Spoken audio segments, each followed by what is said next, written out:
नमस्कार दोस्तों, मैं Parasnath live high study IAS में आपका स्वागत है। आज हम लोग राजा महेंद्र प्रताप सिंह राज्य विश्वविद्यालय अलीगढ़ के बी.एड थर्ड सेमेस्टर एग्जाम 2023 जो 18 दिसंबर 2023 को एग्जाम होने जा रहा है, उसके लिए पेपर 303 अर्थात निर्देशन एवं परामर्श या गाइडेंस एंड काउंसलिंग का फुल प्रैक्टिस सेट 7 हल करेंगे। इसके टॉप 75 अति महत्वपूर्ण प्रश्न हल करेंगे। यहाँ से निश्चित रूप से एग्जाम में प्रश्नों के सेम टू सेम आने की संभावना है, इसलिए आप लोग वीडियो को पूरा देखिएगा। यह पेपर 40 अंक का होगा, 75 प्रश्न दिया रहेगा, 65 प्रश्न आप लोगों को हल करना है। ध्यान रखना समय 2 घंटे है और पास होने के लिए आप लोगों को 16 अंक प्राप्त करना होगा, अर्थात कम से कम 26 प्रश्न सही करना होगा। दोस्तों प्रश्नों पर आएँ, लेकिन उससे पहले प्लीज आप लोग वीडियो को ज़्यादा से ज़्यादा शेयर कीजिए, जिससे सभी लोगों को लाभ हो सके। यदि आप लोग चैनल को सब्सक्राइब नहीं किए हैं तो चैनल को सब्सक्राइब कीजिए तथा वीडियो को लाइक और शेयर जरूर कीजिए, इससे मोटिवेशन मिलता है। आइए देखते हैं प्रश्नों को। पेपर 303 अर्थात निर्देशन एवं परामर्श guidance and counselling full practice set 6 हल करेंगे। इसके पहले हम लोग 6 प्रैक्टिस सेट हल कर चुके हैं। डिस्क्रिप्शन में जाके आप लिंक प्लेलिस्ट वीडियो 303 इस जगह पे आप क्लिक करेंगे तो आप प्लेलिस्ट पे पहुंच जाएंगे, जहां पर आपको इसके पहले जो वीडियो हल हैं सारी वीडियो क्रम से आपको मिल जाएगी। या फिर जस्ट उसके नीचे आप अगर लिंक प्लेलिस्ट ऑल पेपर पे जाएंगे तो सभी पेपर के यहाँ पर क्रम से मिल जाएगा। ठीक है, आप वहाँ के माध्यम से भी देख सकते हैं। तो आइए देखते हैं प्रश्नों को, लेकिन प्लीज उससे पहले आप लोगों निवेदन है कि वीडियो को ज़्यादा से ज़्यादा अपने कॉलेज के ग्रुप दोस्त यार जो भी हैं हर जगह शेयर कीजिए, वीडियो को लाइक जरूर कीजिए। जिस कॉलेज में आप जा रहे हैं वहाँ जो भी बच्चे हैं हर बच्चों को इस चैनल के बारे में बताइए। जो फर्स्ट ईयर बच्चे एडमिशन ले चुके हैं उन बच्चों को भी चैनल के बारे में बताइए और बोलिए कि जो फर्स्ट सेमेस्टर का प्रैक्टिस हम लोग हल किए थे आपके समय में, वो आज भी उतना ही महत्वपूर्ण। देखते रहें, जैसे आपका एग्जाम 22 तारीख को समाप्त होगा तो हम लोग पुनः प्रैक्टिस फर्स्ट सेमेस्टर वालों का सॉल्व शुरू कर देंगे। आइए देखते हैं प्रश्नों को। पहला प्रश्न है, परामर्शदाता का प्रमुख कार्य नहीं है तो ए सूचनाओं का एकत्रीकरण व परीक्षण करना, बी प्रार्थी से साक्षात्कार एवं प्रश्न पूछना, सी अनुवर्ती कार्य करना, डी प्रार्थी की समस्या को हल कर देना। तो परामर्शदाता का प्रमुख कार्य नहीं है तो सही जवाब हो जाएगा, ध्यान रखना, सूचनाओं का एकत्रीकरण एवं परीक्षण करना यह है। प्रार्थी से साक्षात्कार एवं प्रश्न पूछना ये भी है। तो अनुवर्ती कार्य करना ये भी है। प्रार्थी की समस्या को हल करना ये परामर्शदाता का कार्य नहीं है। परामर्शदाता का कार्य है उसका परामर्श देना, बल्कि हल करना नहीं है। ठीक है, गाइड करना है, मार्गदर्शन देना है। अगला प्रश्न है, किसी छात्र को करियर चुनने, बदलने या छोड़ने में मदद करना किस प्रकार को परामर्श कहलाता है? ए नैदानिक परामर्श, बी करियर परामर्श, सी मनोचिकित्सीय परामर्श, डी पारिवारिक परामर्श। सही जवाब हो जाएगा बी करियर परामर्श। अगला प्रश्न है, ध्यान रखना, करियर परामर्श एक प्रकार का परामर्श है जो किसी व्यक्ति को उसके करियर के लक्ष्यों को प्राप्त करने में मदद करता है। इसमें व्यक्ति की रुचियां, क्षमताओं और मूल्यों का मूल्यांकन करना, विभिन्न करियर विकल्पों का पता लगाना और व्यक्ति को उसके लिए सबसे अच्छा करियर विकल्प चुनने में मदद करना। अगला प्रश्न है, विद्यालय निर्देशन कार्यक्रम का आधार है ए संगठन, बी कार्य निर्धारण, बी अधिकार क्षेत्र का निर्धारण, डी उपरोक्त सभी। तो विद्यालय निर्देशन कार्य का क्या आधार है? सही जवाब हो जाएगा डी उपरोक्त सभी। अगला प्रश्न है, एक विद्यालय परामर्शदाता क्या भूमिका निर्वहन करता है? ए छात्रों के उनके शैक्षिक लक्ष्यों को निर्धारण करने में मदद, बी छात्रों के सामाजिक एवं व्यक्तिगत विकास सहायक, सी छात्रों की वृत्तिक विकास में सहायक, डी उपयुक्त सभी। एक विद्यालय परामर्शदाता क्या भूमिका निर्वहन करता है? तो सही जवाब हो जाएगा डी उपयुक्त सभी। अगला प्रश्न है, जोन्स के अनुसार निर्देशन के शाब्दिक अर्थ से क्या तात्पर्य है? ए निर्दिष्ट या इंगित करना, बी सूचित करना, सी मार्गदर्शन देना, मार्गदर्शन, डी उपयुक्त सभी। सही जवाब हो जाएगा डी उपयुक्त सभी। अगला प्रश्न है, निर्देशन प्रक्रिया होती है ए समस्या केंद्रित, बी उद्देश्य केंद्रित, सी व्यक्ति केंद्रित, डी इनमें से कोई नहीं। तो निर्देशन प्रक्रिया होती है, सही जवाब हो जाएगा सी निर्देशन जो प्रक्रिया है व्यक्ति केंद्रित होती है। अगला प्रश्न है, व्यक्ति को निर्देशन की आवश्यकता कब पड़ती है? सही जवाब हो जाएगा, ध्यान रखना, ए जन्म के समय, बी मृत्यु के समय, सी आजीवन या जीवन पर्यंत, डी कोई नहीं। तो व्यक्ति को निर्देशन की आवश्यकता कब पड़ती है? सही जवाब हो जाएगा सी आजीवन या जीवन पर्यंत। अगला प्रश्न है, निर्देशन का किससे संबंध है? ए व्यक्तिगत समस्याओं से, बी शैक्षिक समस्याओं से, सी व्यवसायिक समस्याओं से, डी उपयुक्त सभी। सही जवाब हो जाएगा डी, उपयुक्त सभी से। तो हम लोग तेज चलेंगे क्योंकि टाइम थोड़ा सा कम है। अनुस्थापक वार्ताएं एक तकनीकी है, ये सामूहिक निर्देशन की भी, व्यक्तिगत निर्देशन की सी, ए बी दोनों, डी में से कोई नहीं। तो अनुस्थापक वार्ताएं एक तकनीकी है, तो सही जवाब हो जाएगा, ध्यान रखना, ए, सामूहिक निर्देशन की। ठीक है, ग्रुप गाइडेंस। अनुस्थापक वार्ताएं एक तकनीकी है जो सामूहिक निर्देशन के लिए उपयोग की जाती है। इसमें एक समूह के सदस्यों को दूसरे समूह के समूह के साथ बातचीत करने और दूसरे से को सीखने और बढ़ने में मदद करने के लिए प्रोत्साहित किया जाता है। अनुस्थापक वार्ताएं अक्सर शिक्षा, प्रशिक्षण, परामर्श उपयोग की जाती हैं। अगला प्रश्न है, व्यवसायिक निर्देशन में किस परीक्षण का विशेष महत्व है? ध्यान रखना, सही जवाब हो जाएगा इसका डी, व्यक्तिगत परीक्षण में। अगला प्रश्न है, क्रो एवं क्रो के अनुसार निर्देशन के सिद्धांतों की संख्या कितनी है? सही जवाब हो जाएगा, ध्यान रखना, ए 14। क्रो एवं क्रो के अनुसार निर्देशन सिद्धांतों की संख्या 14 है और ये सिद्धांत हैं कौन कौन से? व्यक्तिगत भिन्नताएं, विकासशीलता, व्यक्तिगत विकास की आवश्यकता, व्यक्तिगत निर्णय लेने की क्षमता, व्यक्तिगत जिम्मेदारी, विकासशील पर्यावरण सहयोग, निर्देशन एक प्रक्रिया, निर्देशन एक निरंतर प्रक्रिया, निर्देशन एक व्यापक प्रक्रिया, निर्देशन एक व्यक्तिगत प्रक्रिया, निर्देशन एक सामाजिक प्रक्रिया, निर्देशन एक अनुकूली प्रक्रिया, निर्देशन एक विकासात्मक प्रक्रिया। तो ये सारी चीजें याद हो क्योंकि पूछ सकता है विकल्प में देकर। अगला प्रश्न है, परामर्श में सहायता प्रदान करने वाले को कहा जाता है? सही जवाब हो जाएगा, ध्यान रखना, सी, परामर्शदाता। अगला प्रश्न है, परामर्श प्रक्रिया में समस्या का स्वरूप होता है? सही जवाब हो जाएगा 13 का, ध्यान रखना, बी, मनोवैज्ञानिक। अगला प्रश्न, ध्यान रखना, परामर्श प्रक्रिया में समस्या का स्वरूप मनोवैज्ञानिक होता है। यह समस्या व्यक्ति के मानसिक स्वास्थ्य, व्यवहार, व्यक्ति से संबंधित हो सकती है। यह समस्या व्यक्तिगत, पारिवारिक या सामाजिक हो सकती है। अगला प्रश्न है, परामर्श में निहित पहलू है? ए उपचारात्मक, विरोधात्मक, सी विकासात्मक, डी उपयुक्त सभी। सही जवाब हो जाएगा डी, उपयुक्त सभी। अगला प्रश्न है, किसके अनुसार परामर्श एवं मनोचिकित्सात्मक परामर्श एक दूसरे से जुड़े हैं? सही जवाब हो जाएगा सी, रूथ स्ट्रैक। अगला प्रश्न है, निम्नलिखित में से कौन सा परामर्शदाता केंद्रित परामर्श उपागम है? महत्वपूर्ण है, निम्नलिखित में से कौन सा परामर्शदाता केंद्रित परामर्श उपागम है? सही जवाब हो जाएगा 16 का, ए, निर्देशी उपागम। निर्देशीय, इस पॉइंट को ध्यान रखना, महत्वपूर्ण है। निर्देशात्मक परामर्श के मुख्य प्रवर्तक कर्ता मिनी साहब विश्वविद्यालय के E.G. विलियमसन है। इस पॉइंट को ध्यान रखना, पूछ सकता है। ठीक है, अगला प्रश्न है, अनिर्देशीय परामर्श के प्रमुख प्रवर्तक माने जाते हैं? सही जवाब हो जाएगा डी, कार्ल रोजर्स। अगला प्रश्न है, समन्वित परामर्श में निम्न में से किन प्रविधियों का प्रयोग किया जाता है? ए पुनः विश्वास बी, परीक्षण सी, केस हिस्ट्री डी, उपयुक्त सभी। सही जवाब हो जाएगा डी, उपयुक्त सभी। अगला प्रश्न है,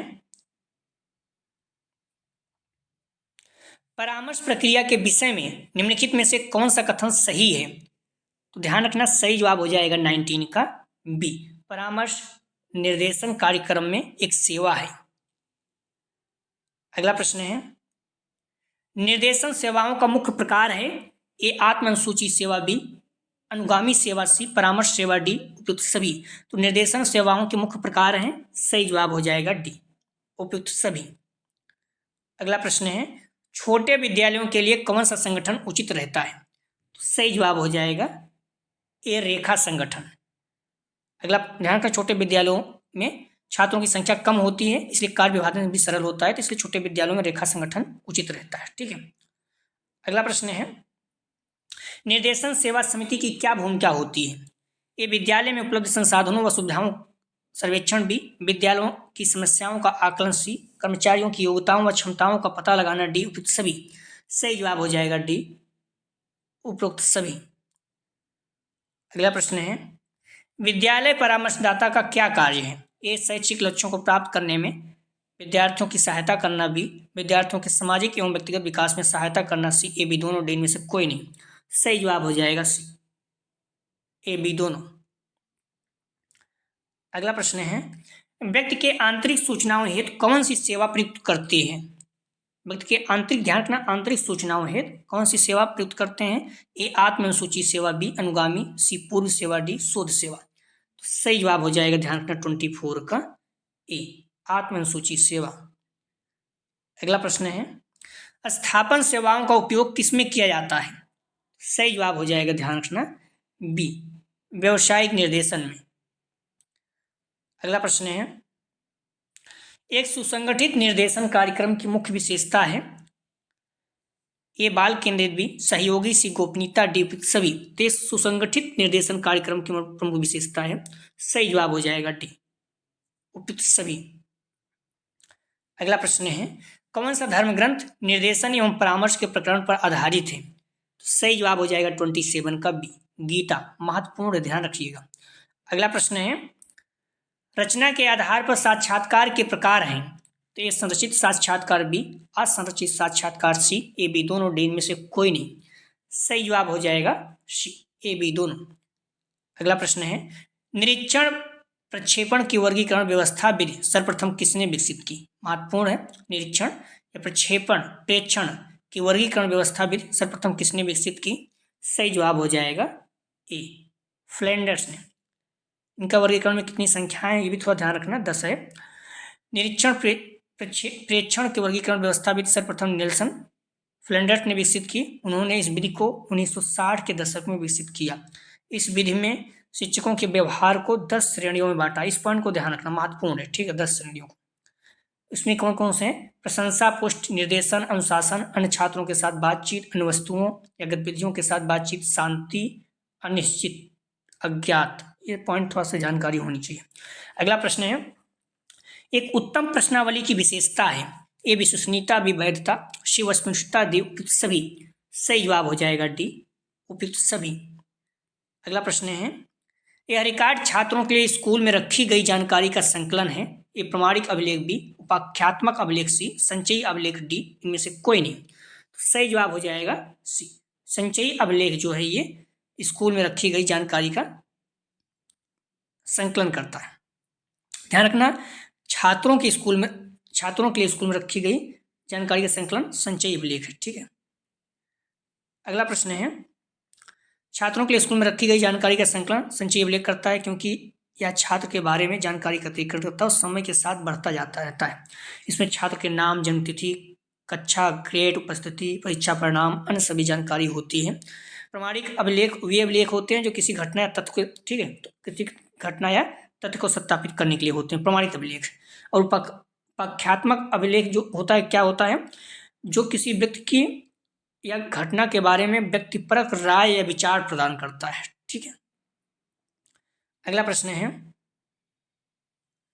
व्यक्ति की रुचि, बुद्धि एवं अन्य मानसिक योग्यताओं के विषय में सूचनाएं एकत्रित करने के लिए निम्नलिखित में से किसका प्रयोग किया जाता है?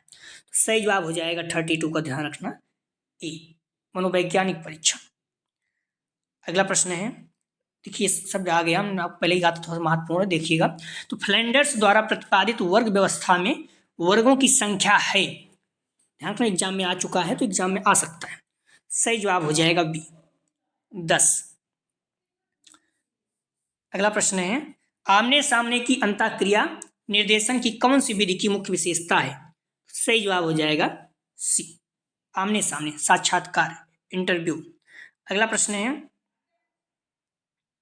किसके अनुसार संचित अभिलेख सूचनाओं का वह अभिलेख है जिनका संबंध विद्यार्थी के मूल्यांकन से होता है और यह एक कार्ड पर लिखकर एक ही स्थान पर रखा जाता है? सही जवाब हो जाएगा 35 का बी, एलन। अगला प्रश्न है, गाइडेंस शब्द की जगह गाइडेंस सर्विसेज शब्द का प्रयोग किसने किया? सही जवाब हो जाएगा, ध्यान रखना, महत्वपूर्ण है, आ चुका है एग्जाम में। सही जवाब हो जाएगा बी, जी.ई. स्मिथ। अगला प्रश्न है, organization and administration of guidance नामक पुस्तक किसकी रचना है? सही जवाब हो जाएगा ए, जेरान एवं रिक्सियो। अगला प्रश्न है, निर्देशन के 8 कार्यों की विवेचना किसने की? सही जवाब हो जाएगा डी, जेरान एवं रिक्सियो। निर्देशन और परामर्श के बारे में कौन सा कथन सही है?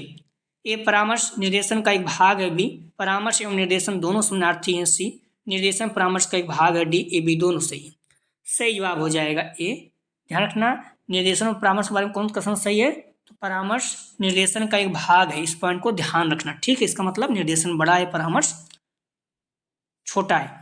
मान लीजिए ये दो गोले हैं, तो जो बड़ा वाला गोला है ये निर्देशन है, ठीक है, और जो छोटा वाला गोला है ये परामर्श है।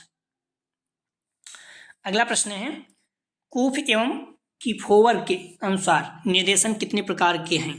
सही जवाब हो जाएगा बी 5। अगला प्रश्न है, कौन सा कथन निर्देशन के बारे में सही नहीं है अर्थात गलत है। व्यक्तियों को स्वयं को समझने में सहायता करता है, बी एक सतत प्रक्रिया है, सी निर्देशन एवं अनुदेशन दोनों समानार्थी हैं, सी डी समस्या का समाधान प्रार्थी स्वयं करता है। निर्देशन के बारे में कौन सा सही नहीं है, सही जवाब हो जाएगा 41 का सी। निर्देशन तथा अनुदेशन दोनों समानार्थी हैं, ये सही नहीं है। अगला प्रश्न है, व्यावसायिक निर्देशन का प्रयोग सर्वप्रथम किसने किया था। महत्वपूर्ण प्रश्न है, सही जवाब हो जाएगा ए फ्रैंक फार्सन ने। अगला प्रश्न है, ध्यान रखना, अमेरिका में व्यावसायिक निर्देशन के सूत्रपात बोस्टन के फ्रैंक फार्सन ने किया था, जिन्होंने 1905-1906 में ब्रेंड वेनर्स इंस्टीट्यूट की स्थापना करके योजनाबद्ध तरीके से व्यावसायिक समर्थन संबंधी निर्देशन का कार्य प्रारंभ किया था। अगला प्रश्न है, शैक्षिक निर्देशन का उद्देश्य क्या है, तो छात्रों की अंतः शक्तियों को समझना, छात्र चयन में सहायता, व्यावसायिक अवसरों की जानकारी देना, डी उपयुक्त सभी। सही जवाब हो जाएगा 43 का डी उपयुक्त सभी। अगला प्रश्न है, अनिर्देशात्मक परामर्श क्या होता है, तो सही जवाब हो जाएगा 44 का बी परामर्श प्रार्थी केंद्रित। अनिर्देशात्मक परामर्श व्यक्ति केंद्रित होता है और निर्देशात्मक परामर्श समस्या केंद्रित होता है, इस पॉइंट को ध्यान रखना, ठीक है।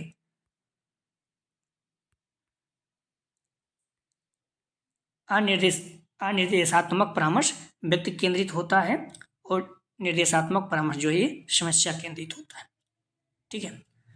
अगला प्रश्न है, जीवन से संबंधित महत्वपूर्ण घटनाओं का विवरण किससे प्राप्त होता है। सही जवाब हो जाएगा 45 का ए आख्यानात्मक अभिलेख से। अगला प्रश्न है, परामर्शदाता को आसपास के भौतिक, व्यावसायिक एवं सांस्कृतिक संसार का प्रचुर ज्ञान होना चाहिए, कथन किसका है। सही जवाब हो जाएगा ए किलर का। अगला प्रश्न है, किसने सहयोग, शिष्टता एवं दूरदर्शिता नामक 3 विशिष्ट गुणों का उल्लेख किया। सही जवाब हो जाएगा B Walter B Jones.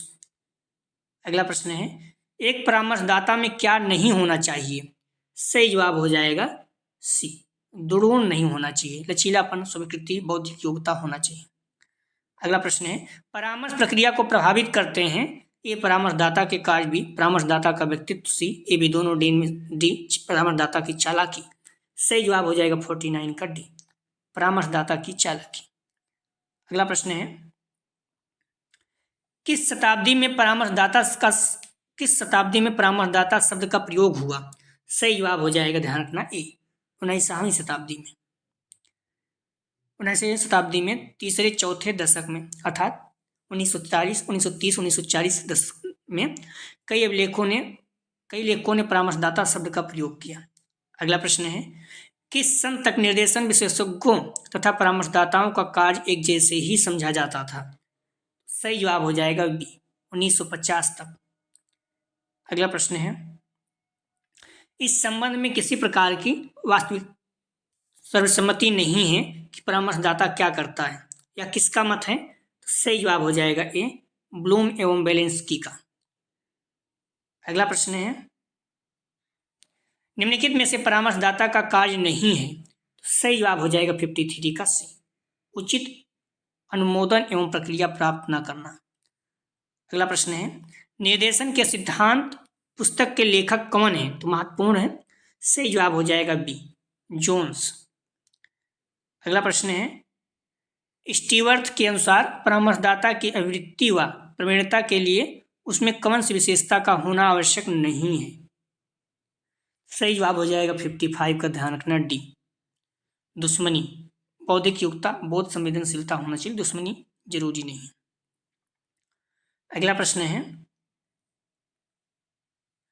Dot dot छात्रों के लिए कैरियर के अवसरों, कैरियर विकास और प्रशिक्षण सुविधाओं के बारे में जानकारी प्राप्त करने के लिए एक भूमिका निभाता है। सही जवाब हो जाएगा 56 का डी, व्यवसायिक मार्गदर्शन। व्यवसायिक मार्गदर्शन जो है ये छात्रों के लिए कैरियर के अवसरों, कैरियर के विकास, प्रशिक्षण सुविधाओं के बारे में जानकारी प्राप्त करने के लिए भूमिका निभाता है। अगला प्रश्न है दिए गए विकल्पों में मार्गदर्शन और परामर्श में परीक्षण तकनीकी की भूमिका निम्नलिखित में से कौन सी है? तो भविष्यवाणी, बी चयन, सी वर्गीकरण, डी मूल्यांकन, ई इनमें से सभी। ध्यान रखना सभी है, ठीक है। सही जवाब इसका हो जाएगा ई सभी, अर्थात भविष्यवाणी, चयन, वर्गीकरण, मूल्यांकन सभी। अगला प्रश्न है अच्छे परीक्षण की विशेषताएं हैं। ए वैधता, बी सटीकता, सी विश्वसनीयता, डी ए सी दोनों। सही जवाब हो जाएगा डी ए सी दोनों। अगला प्रश्न है ग्राहक की भागीदारी को प्रोत्साहित करने और विकास के लिए परामर्श प्रक्रिया में डॉट डॉट दृष्टिकोण का उपयोग किया जाता है। सही जवाब हो जाएगा ए सटीक परीक्षण। अगला प्रश्न है परामर्श एक ऐसा पेशा है जिसका उद्देश्य है एक सफल निदान प्रदान करें, सुनिश्चित करें कि ग्राहक सही दवा पर है, सी व्यक्तिगत विकास और विकास को बढ़ावा देना, डी उपयुक्त सभी। तो परामर्श एक ऐसा पेशा है जिसका उद्देश्य है, सही जवाब हो जाएगा सी। ध्यान रखना व्यक्ति एक ऐसा पेशा है जिसका उद्देश्य है व्यक्तिगत विकास और विकास को बढ़ावा देना, ठीक है। परामर्श एक ऐसा पेशा है जिसका उद्देश्य है एक सफल निदान प्रदान करे, सुनिश्चित करे कि ग्राहक सही दवा पर है, व्यक्तिगत विकास और विकास को बढ़ावा देना, 60 का सही सफल निदान प्रदान करें, ठीक है। तो परामर्श एक ऐसा पेशा है जिसका उद्देश्य है व्यक्तिगत विकास और विकास को बढ़ावा देना, ठीक है, सुनिश्चित करें कि ग्राहक सही दवा पर है। तो सबसे इंपॉर्टेंट यही है व्यक्तिगत विकास और विकास को बढ़ावा देना, ठीक है। अगला प्रश्न है काउंसलिंग काउंसलिंग में ज़्यादा सक्रिय है और ना ही बिना निर्देश काउंसलिंग में ज़्यादा सक्रिय और ना ही बिना निर्देश काउंसलिंग में भी भविष्य है। सही जवाब हो जाएगा, ध्यान रखना इसका 61 का बी उदार परामर्श। अगला प्रश्न है कौन सा कार्यक्रम छात्रों की जरूरतों और समस्याओं, क्षमता और मार्गदर्शन कर्मियों के हित को समझने पर आधारित होना चाहिए। सही जवाब हो जाएगा 62 का, ध्यान रखना सी मार्गदर्शन सेवाएं। नवयुवकों को स्वयं अपने प्रति, दूसरों के प्रति तथा परिस्थितियों के प्रति समायोजन करने में सहायता प्रदान करने की प्रक्रिया मार्गदर्शन है। यह परिभाषा किस विद्वान ने दी है? सही जवाब हो जाएगा 63 का सी BF स्किनर। अगला प्रश्न है एक प्रभावकारी मार्गदर्शक को व्यक्ति के विषय में संपूर्ण सूचना की आवश्यकता पड़ती है क्योंकि किसी समस्या को पूरे कार्यक्रम के साथ संबंध स्थापित किए बिना अलग से देखना कठिन है। यह कथन मार्गदर्शन के किस सिद्धांत से संबंधित है? तो एक प्रभावकारी मार्गदर्शन को व्यक्ति के विषय में संपूर्ण सूचना की आवश्यकता पड़ती है क्योंकि किसी समस्या को पूरा कार्यक्रम के साथ संबंध स्थापित किए बिना अलग से देखना कठिन है। सही जवाब हो जाएगा, ध्यान रखना सी अंतः संबंधित क्रियाकलाप। अगला प्रश्न है मार्गदर्शन कार्यक्रम की प्रभावशीलता की नियमित जांच से कौन सा संबंधित है? सही जवाब हो जाएगा, ध्यान रखना डी अनुशासन और मूल्यांकन। अगला प्रश्न है कलाकृतियां, लैब रिपोर्ट या रीडिंग लॉग किस प्रकार के मूल्यांकन के उदाहरण हैं? सही जवाब हो जाएगा डी पोर्टफोलियो मूल्यांकन। अगला प्रश्न है विद्यालयों में विद्यार्थियों से संबंधित विभिन्न प्रकार के अभिलेखों को क्रमबद्ध रूप से संयोजित किया जाता है। सही जवाब हो जाएगा, ध्यान रखना 67 का बी संचयी अभिलेख में। अगला प्रश्न है एक डॉटल अभिलेख उदाहरण है। सही जवाब हो जाएगा, ध्यान रखना बी अवलोकन तकनीकी का। अगला प्रश्न है साक्षात्कार किस उपकरण का उदाहरण है? सही जवाब हो जाएगा ए स्व आख्या प्रौद्योगिकी। अगला प्रश्न है रोडसा का लक्ष्य परीक्षण उदाहरण है। सही जवाब हो जाएगा बी प्रक्षेपण तकनीक का। अगला प्रश्न है अनुसूची एक आदर्श सूची कैटलॉग अरेंज सूची के भी अनुसूची एक आदर्श सूची, कैटालॉग अरेंज की सूची होती है। सही जवाब हो जाएगा ए, वेबस्टर। अगला प्रश्न है, निम्नलिखित में से कौन सा परीक्षण नहीं है? सही जवाब हो जाएगा, ध्यान रखना, सी, परीक्षण ये नहीं है। अभिक्षमता परीक्षण, निदानात्मक परीक्षण, बुद्धि परीक्षण है। अगला प्रश्न है, निम्नलिखित में से कौन सा वस्तुनिष्ठ परीक्षण का दोष है? सही जवाब हो जाएगा, ध्यान रखना, सी, उत्तर का अनुमान। अगला प्रश्न है, चेकलिस्ट किसका उदाहरण है?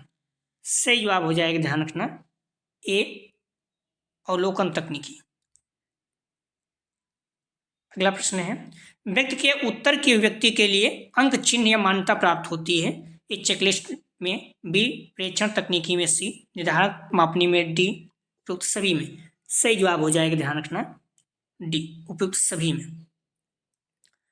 अगला प्रश्न है, ध्यान रखना, महत्वपूर्ण है, थोड़ा सा ध्यान के, इस तरह का प्रश्न आएगा तो एक प्रश्न आ सकता है। एक बालक की मानसिक आयु 10 वर्ष और वास्तविक आयु 8 वर्ष है, तो बालिका की बुद्धि लब्धि कितनी होगी? 110, बी 85, सी 120, डी 125। तो एक बालिका की मानसिक आयु अपान, ध्यान रखना इस पॉइंट को आप लोग, जो बुद्धि लब्ध होता है इसका फार्मूला होता है मानसिक आयु, ठीक है, मानसिक आयु अपान वास्तविक आयु, फार्मूले को ध्यान रखना, ठीक है। वास्तविक, मानसिक जो है उसको ऊपर रखना, नीचे वास्तविक आयु को गुणित 100 कर देना, ठीक है। तो इसमें हल करेंगे तो आपका उत्तर आ जाएगा, ठीक है। या फिर एम ए अपान सी ए बोलते हैं, ठीक है, M A upon C A into 100 कर देना। एम ए मतलब होता है मेंटल एज, ठीक है। तो मानसिक आयु नीचे सी ए अर्थात वास्तविक आयु, ठीक है। जो आपकी एक्चुअल आयु है वो नीचे रहेगी, ठीक है। मानसिक आयु जो है आपकी ऊपर रहेगी। कितनी है मानसिक आयु? 10 वर्ष। वास्तविक आयु कितनी है? 8 वर्ष, गुणित 100 कर दीजिए। क्लियर? तो अगर हल करेंगे 4 से कट कर दीजिए तो 2 बार जाएगा और ये 25 बार जाएगा, ठीक है। फिर 2 से 1 कर दीजिए और ये 5 हल कर दीजिए, कितना हो गया? 5 गुणित 25 अर्थात 125 हो जाएगा। क्लियर? तो इस तरह से आप लोग हल करिए, प्रश्न अगर आएगा तो एक आ सकता है। बुद्धि लब्ध बराबर क्या होता है? मानसिक आयु अपान वास्तविक आयु गुणित 100, अर्थात आई क्यू बराबर क्या होता है? इंग्लिश में आई बुद्धि लब्ध को आई क्यू कहते हैं, ठीक है। तो M A upon C A into 100, ठीक है। तो अब आप हल कर लीजिए, एम ए 10 है, सी ए 8 है, गुणित 100 बराबर 125 आ गया, ठीक है। तो इस तरह से आप लोग हल करते हुए चलिए, ठीक है। तो उम्मीद करते हैं कि आप लोग तैयारी कर लिए होंगे अच्छे से। जो भी समय बचा हुआ है रिवीजन करते रहिए। तो आप लोग ध्यान रखना, लिंक आप प्ले लिस्ट वीडियो 203 में जाकर यहाँ पर आप क्लिक करेंगे तो सभी वीडियो आपको क्रम से मिल जाएगी। समय अब है नहीं तो आप लोग जो भी चीज़ें हैं अच्छे से ध्यान रखना। जो प्रैक्टिस सेट 5 हल किए थे आप लोगों, मैंने पहले भी कहा था प्रैक्टिस सेट 5 जरूर हल करके जाइएगा, ठीक है। बाकी जो भी आप हल करेंगे ठीक है, लेकिन 5 जरूर हल कीजिएगा। उससे सारे प्रश्न 75 प्रश्न हैं, आपको अच्छे से याद होना चाहिए। निश्चित रूप से वहाँ से प्रश्न एग्जाम में आएंगे। क्लियर है? तो प्लीज़ आप लोग वीडियो को ज़्यादा से ज़्यादा लाइक और शेयर कीजिए। वीडियो को आप लोग लाइक जरूर किया करें। और जिस कॉलेज में जा रहे हैं निश्चित रूप से वहाँ के जो भी बच्चे आपको कोई न कोई नए मिलेंगे तो उनसे आप बताइए इस चैनल के बारे में। निवेदन है आप लोगों को कि आप लोग बच्चों को बताइए, और जो फर्स्ट ईयर बच्चे अगर मिलते हैं तो उनको भी इस चैनल के बारे में बताइए। प्लीज़ हम्बली रिक्वेस्ट है। आप सभी को एग्जाम की शुभकामनाएं। आप लोग अच्छे से एग्जाम दिए और ध्यान रखिएगा जो प्रश्न आता रहेगा बार पूरा प्रश्न देख लीजिएगा, उसके बाद ही गोला भरिएगा, ठीक है। तो 65 प्रश्न आपको हल करने हैं, जो प्रश्न आते हों उसी को करिएगा, ठीक है। गलत मत कीजिएगा पहले।